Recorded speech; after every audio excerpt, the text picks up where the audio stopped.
एक भीषण महामारी की तरह फैला हुआ रोग है जिसे हस्त क्रिया कहते हैं, अंग्रेजी में जिसे मास्टरबेशन कहते हैं। इससे बालकों से लेकर के बड़े तक का ये संहार कर रहा है महामारी। कौन सी महामारी? ये हस्तमैथुन, ये हस्त क्रिया। इससे बढ़कर नाशकारी कोई रोग नहीं है।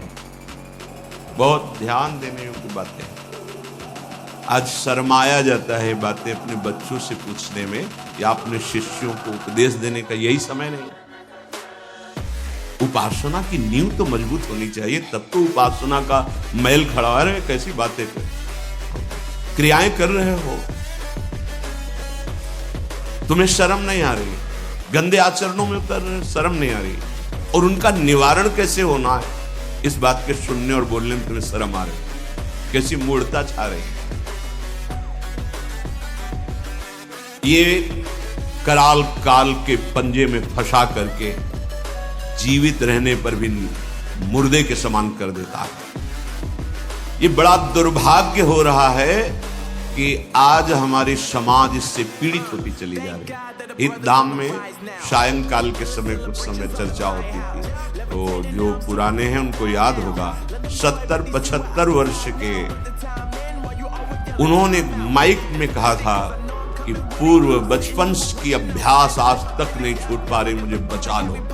बड़ा आश्चर्य हुआ था कि इतना समय जब इस ब्रह्मचर्य के विषय में चर्चा हुई, उन्होंने सुना तो वो चूंकि कहीं न कहीं पवित्रता हृदय में थी, तो बोल पड़े माइक में खड़े होके कि इतनी आयु है पर मैं ऐसी गलती आज भी करता हूं, अब मुझे बचा लो।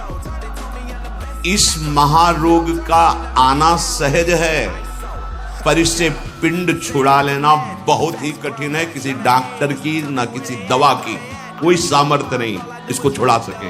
बहुत गौर से सुनना, और प्रायः इसको बहुत हल्के में लेकर के अपने जीवन को नष्ट किया जा रहा है। ये सबसे बड़ी क्रूरता अपने साथ तुम कर रहे हो यदि हस्त क्रिया के द्वारा अपनी जीवनी शक्ति को नष्ट कर रहे हो। आपकी नस नाड़ियों से जीवनी शक्ति निचुड़ रही है, ये तुम्हारा नाश कर रही है।